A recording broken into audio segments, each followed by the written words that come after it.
Padre, minha filha tem 27 anos e mantém um relacionamento com um homem casado desde os 14 anos, sendo ele mais velho que ela, quase 20 anos.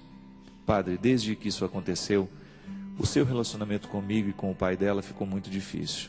Nós não concordamos com essa situação e, na verdade, ela se rebelou e o pai inconformado se desentendeu totalmente com ela. Com isso, aos 18 anos, ela saiu de casa, foi viver na companhia dele. Meses depois, quando voltou, eu e o pai a acolhemos.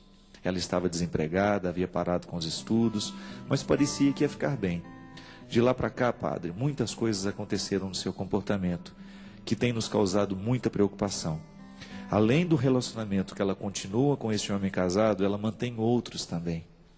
Sai sem dizer onde vai, com quem vai, quando volta, às vezes nem volta no mesmo dia, nos deixando extremamente preocupados. Ela não consegue romper com este homem, definitivamente, e reconstruir a sua vida. Foram muitas as minhas tentativas de me aproximar, fazendo com que ela se abrisse comigo, mas foi inútil. Padre, eu me sinto mal, porque ela já é uma mulher e eu me sinto uma invasora. Quero ajudá-la, mas sinceramente não sei mais o que fazer, nem como fazer. O que sei, padre, e o que dói muito dentro de mim, é saber que para ela... Como é que é? Saber que para um, ela é outra. E para os outros, ela é apenas mais uma. Me ajude, Padre Fábio, a ajudar minha filha a encontrar-se com Deus, encontrar-se com ela mesma. E assim, ela poder ter a oportunidade de reconstruir a vida dela. É muito doloroso mesmo, né?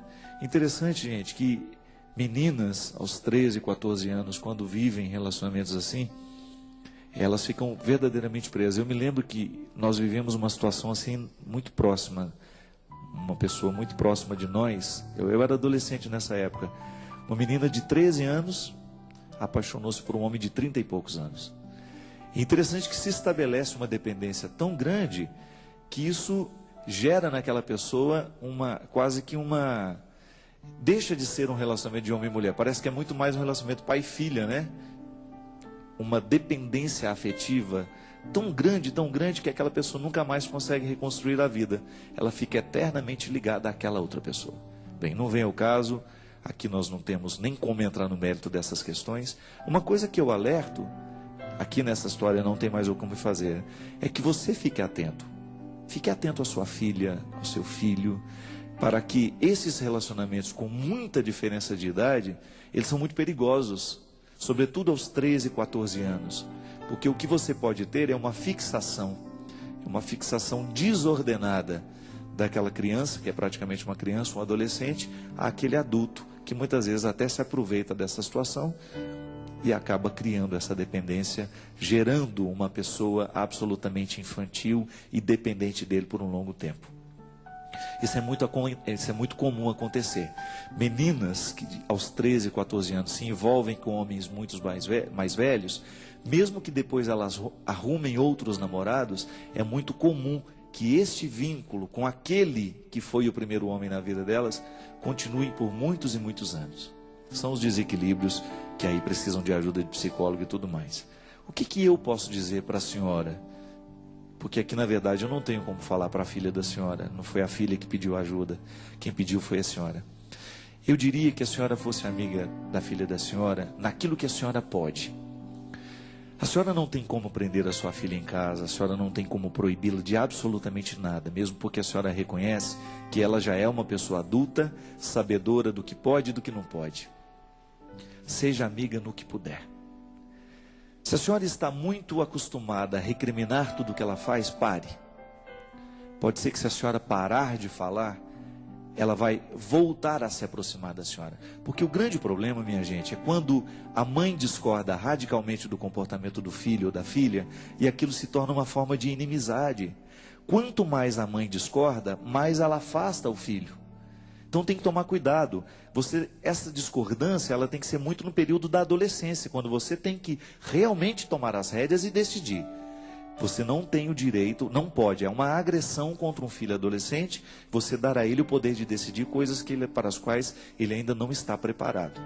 Agora, se trata de adulto, que já não tem mais esse vínculo, né? O adulto, ele já cresceu, ele já virou uma outra pessoa, ele já tem uma autonomia maior. A senhora não tem como decidir por ela, a senhora não tem mais como proibir, então assuma uma postura que não é de indiferença, mas deixe de ficar falando o tempo todo daquilo que é o problema. Comece a construir amizades. Então, se não dá para conversar sobre este assunto, fale sobre outros. Crie pontes, crie espaço para você continuar íntima da sua filha e que este problema não venha inviabilizar a relação de vocês duas. Porque o grande problema de pai e filha é que às vezes, por causa de um problema como esse, se corta totalmente o vínculo. Aí já não se fala mais, e quanto menos se fala, maior é a sensação de sofrimento para o pai, para a mãe e para o filho. Não tem como mudar a postura da sua filha, não tem como mudar o comportamento dela. Então deixa ela viver a vida dela, ela continuar fazendo as escolhas dela, mesmo que a senhora não concorde, eu sei que é difícil. Mas construa as pontes que a senhora puder. Esteja do lado da filha da senhora naquilo que ela deixar. Eu acredito, minha gente, que uma dose redobrada de carinho nessa hora vale muito mais do que palavras gritadas, né? Se você tem uma atenção maior, com aqueles outros detalhes da vida dela que a senhora ainda tem acesso, é o jeito que a senhora tem de, quem sabe, dar a ela abertura para ela se abrir. A senhora mesmo está dizendo que ela não se abre com a senhora. Pode ser porque ela esteja ainda pensando que o único assunto que a senhora tem com ela é aquilo que a senhora discorda na vida dela. E não é. Eu tenho certeza que entre uma mãe e uma filha, há muitas pontes que podem ser construídas. A senhora tem todo o direito de não concordar com nada com aquilo que ela está assumindo para a vida dela. Mas a senhora não pode esquecer que ela é uma filha que precisa da senhora também. E existem coisas que a senhora ainda pode conversar com ela, que não passarão pelo problema.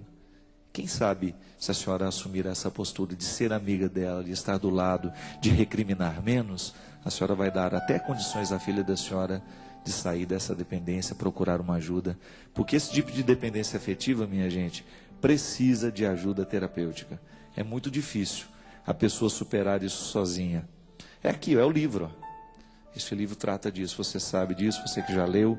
Quem me roubou de mim? Existem muitas pessoas, mas são muitas pessoas que estão roubadas de si mesmas. Isso acontece muito através das relações afetivas, isso acontece muito através das relações que se estabelecem entre namorado e namorada, marido e mulher. Pessoas que perdem o poder de decidir sobre elas. Uma menina que aos 13 anos se envolve com um homem de 30, é bem provável que esse homem, pela força, pela maturidade que ele tem, ele vá realmente sequestrar a subjetividade dessa menina, ficando na mão. É aquela velha história, né? Padre, eu estou na mão dele. Isso é terrível, ficar na mão dos outros. Ficar na mão dos outros é justamente você deixar que o outro decida sobre a sua vida. E muitas vezes o afeto, o sequestro do afeto, minha gente, ele tem esse poder. A gente não tem coragem de tomar nenhuma decisão sem que o outro esteja aprovando junto. Se ele não aprova a decisão que eu tomo, eu não tenho coragem de tomar. E muitas vezes eu me sacrifico, eu prejudico a minha vida, porque eu tenho medo de romper com o sequestrador. É o estado de vítima estabelecido. Uma vítima, o conceito é terrível, mas é verdadeiro. Uma vítima é alguém cujas fraquezas nós podemos explorar. A vítima é aquela pessoa que deixou todas as fraquezas que ela tem na mão dos outros. Sua filha é vítima. E às vezes, minha gente, essas pessoas são mais vítimas do que nós podemos imaginar, viu? Às vezes as pessoas são tão vítimas porque elas perderam até mesmo a capacidade de decidir. Elas não têm mais condições de decidir sobre o destino da sua própria vida. É lamentável, mas é uma verdade. Quantas vezes você já deve ter experimentado isso? Aquele relacionamento que você tinha e você percebia que o outro mandava em você, que você não tinha condições de se livrar dele, até o momento em que você teve coragem de romper, sofreu, mas hoje você não quer mais voltar lá atrás. É verdade. A pessoa que passou pela experiência do cativeiro, depois ela vai pensar, às vezes ela tem até dificuldade de voltar a amar justamente por causa disso, a insegurança que se estabelece. Porque ninguém gosta de ficar preso na vida do outro. Deus me livre. A pior coisa que tem é a gente se sentir escravo de alguém.